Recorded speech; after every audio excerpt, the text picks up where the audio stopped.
1-1.5 লাখ টাকা দিয়ে একটা ফ্ল্যাগশিপ ফোন কেনার পরেও দেখা যায় যে 2-4 মাস যেতে না যেতেই ডিসপ্লে চলে যায়, ডিসপ্লে পিঙ্ক লাইন পরে কিংবা পুরো ডিসপ্লেটাই সাদা হয়ে যায়। এরকম নানান প্রবলেম কিন্তু এখন বর্তমান সময়ে হচ্ছে এবং ইউজড ফোন কেনার ক্ষেত্রেও মানুষজন এটা নিয়ে প্রচুর পরিমাণের প্যারা খাচ্ছে।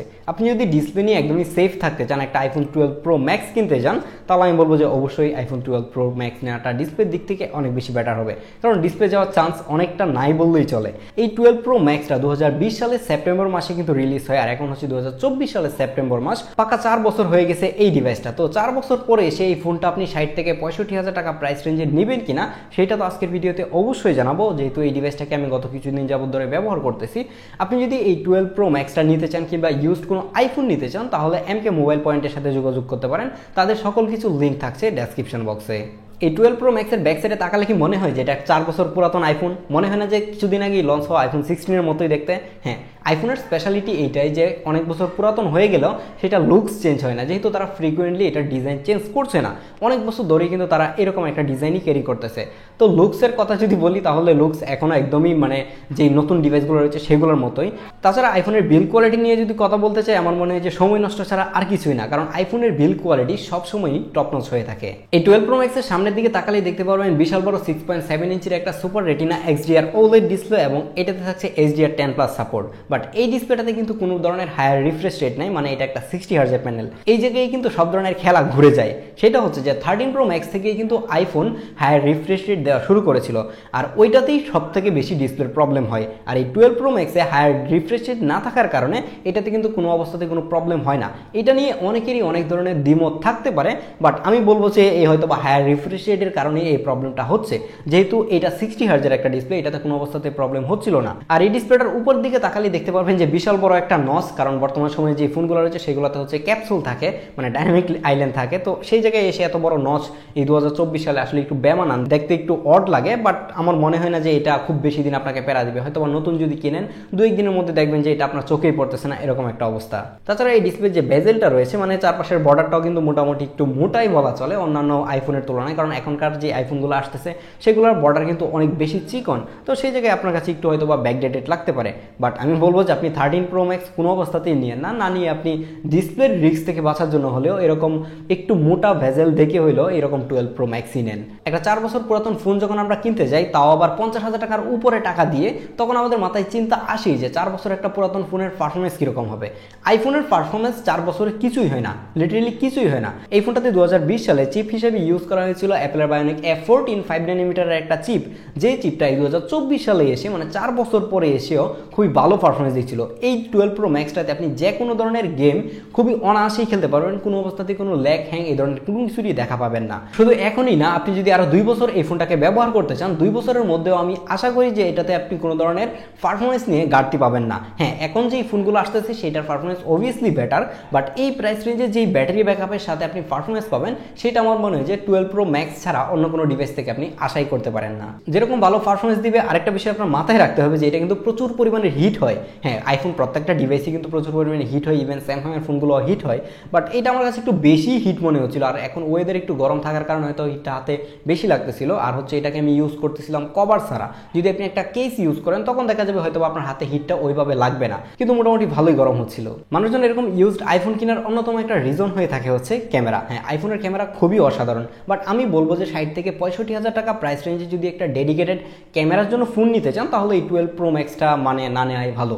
কারণ হচ্ছে এই প্রাইস রেঞ্জে আপনি 13 Pro পাবেন। আমি 13 Pro Max এর কথা বলছি না, 13 Pro, যেটাতেও হ্যাঁ ডিসপ্লে রিলেটেড প্রবলেম আছে, গ্রিন লাইন পড়ে সাইড দিয়ে, এরকম কিছু প্রবলেম আছে, বাট এটা অনেক কম, যেটা না হওয়ার চান্সই অনেক বেশি। তো সেই জায়গায় এইটার থেকে 13 Pro এর ক্যামেরা পারফরমেন্স অনেক ভালো।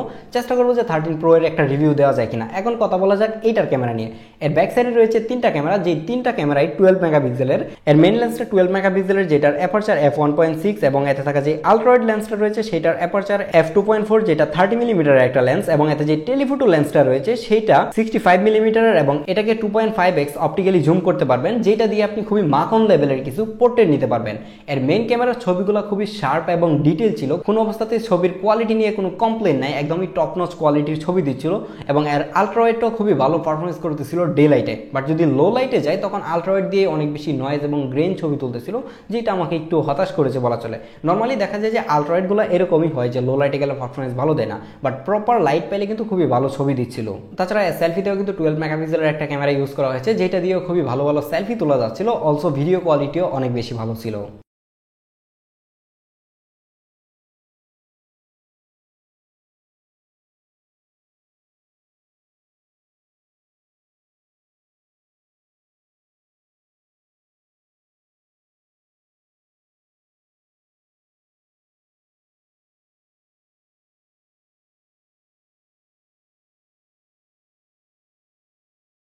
আর এখন যে ভিডিওটা রেকর্ড হচ্ছে এটা হচ্ছে 12 প্রো ম্যাক্সের আলট্রাওয়াইড দিয়ে রেকর্ড হচ্ছে 4K 30fps এবং 4K 30fps এর ভিডিও কোয়ালিটি আমার কাছে খুবই অসাধারণ লেগেছে।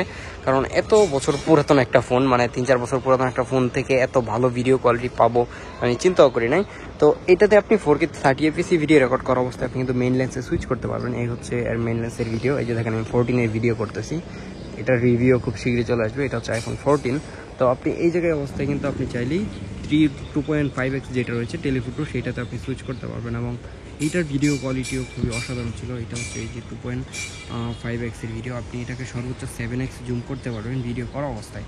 তো আমার কাছে এই ব্যাপারটা খুবই ভালো মনে হয়েছে যে এখনও এটাতে এত ভালো ভিডিও কোয়ালিটি পাওয়া যায়। যারা ব্লগিংয়ের জন্য একটা ফোন নিতে চাচ্ছেন, ট্রাভেল ব্লগ বানাচ্ছেন, তারা কিন্তু চাইলেই এই ফোনটা নিতে পারেন, যেহেতু এটাতে গ্রিন লাইনের প্রবলেম নয় এবং একটা ম্যাক্স সিরিজের ফোন। বাট এই 12 প্রো ম্যাক্সে কিন্তু আপনি কোনো অবস্থাতেই কোনো সিনেম্যাটিক মোড পাচ্ছেন না, যেটা মানে ব্যাকগ্রাউন্ড ব্লার করে ভিডিও করার যে অপশনটা সেটা কিন্তু এই 12 প্রো ম্যাক্সে থাকছে না। সেটা শুরু হয়েছে 13 থেকে, যার জন্য অনেক ফিচারের দিক দিয়ে কিন্তু 13টা এগিয়ে যায়। 13 প্রোর কথা বলছি আমি, 13 প্রোটা এগিয়ে যায়। তো সেই জায়গায় আমার মনে হয় যে যদি ক্যামেরার জন্য ডিভাইস নিতে চান তাহলে 13 প্রো নেওয়াটাই অনেক ভালো হবে। এরকম ম্যাক্স সিরিজের ফোনগুলো ম্যাক্সিমাম মানুষজন নিয়ে থাকে বড় একটা ডিসপ্লের জন্য, তার পাশাপাশি এর ব্যাটারি ব্যাকআপ অনেক ভালো হয়। কিন্তু এই 12 প্রো ম্যাক্সের ক্ষেত্রে কিন্তু বিষয়টি একটু ভিন্ন ছিল, যেহেতু এটা 4 বছর পুরাতন একটা ফোন। আর সেই জায়গায় এইটার ব্যাটারি হেলথ, মানে আমার হাতে যে ডিভাইসটা রয়েছে এটার ব্যাটারি হেলথ এখন 78%, যেটা আমাকে একদিনও ব্যাটারি ব্যাকআপ দিচ্ছিল না। দেখা যায় যে বিকেলের দিকে গিয়ে এটা চার্জ শেষ। তাছাড়া যদি আপনি এটা দিয়ে ভিডিও করেন তাহলে তো অবস্থা আরও বেশি খারাপ হয়ে যায়। 3 ঘন্টা 3.5 ঘন্টা হয়তো বা ব্যাটারি ব্যাকআপ পেতে পারেন, যেহেতু এটা 78% ব্যাটারি হেলথ। এখন যদি আপনি মার্কেটে যান এরকম ফোন হয়তো বা পেতে পারেন যেটা 90%-90%-এর উপরে আপনাকে ব্যাটারি ব্যাকআপ দেখাচ্ছে, ব্যাটারি হেলথ দেখাচ্ছে। তো সেইগুলো যদি আপনি কিনে আনেন ম্যাক্সিমাম টাইমে কিন্তু ওইগুলো ব্যাটারি বুস্ট করা কিংবা ব্যাটারি চেঞ্জ করা এরকম প্রবলেম হওয়ার চান্স আছে। তো যেহেতু 4 বছর পুরাতন একটা ডিভাইস, এটা 80%, 82%, 80%-এর নিচে ব্যাটারি হেলথ থাকবে, এটাই স্বাভাবিক। আপনি যদি একটা অথেন্টিক ডিভাইস কিনতে চান তাহলে আপনি 80%-এর নিচে কিংবা 80%, সর্বোচ্চ 82% এরকম ব্যাটারি হেলথওয়ালা যদি 12 প্রো ম্যাক্স পান সেটা নিতে পারেন। আপনি ব্যাটারির দিক দিয়ে অ্যাটলিস্ট সেফ থাকবেন। সবশেষে যদি এখন আপনি আমাকে জিজ্ঞেস করেন যে এই 65,000 টাকা প্রাইস রেঞ্জে এই 12 প্রো ম্যাক্সটা নেওয়া উচিত হবে কিনা, সত্যি বলতে আমি এই ডিভাইসটাকে এতদিন ইউজ করে কোনো অবস্থাতেই কোনো প্রবলেমই খুঁজে পাইনি। জাস্ট ব্যাটারি ব্যাকআপটা একটু কম দিচ্ছিল, তাছাড়া সব কিছুই আমাকে মানে সন্তুষ্ট করছে। ইভেন আপনি যদি নেন আমি মনে করি যে এই ডিভাইসটা নিয়ে কোনো অবস্থাতেই আপনি মানে হতাশ হবেন না। এই ডিভাইসে আপনি এই প্রাইস রেঞ্জে যা যা পাওয়ার কথা সবই পাবেন। তাছাড়া তো একটু আগে বললাম যদি ক্যামেরার জন্য ডেডিকেটেড ফোন নিতে চান তাহলে 13 প্রোটা দেখতে পারেন। তো দেখা হচ্ছে পরবর্তী ভিডিওতে, সেই পর্যন্ত ভালো থাকবেন, সুস্থ থাকবেন, আল্লাহ হাফেজ।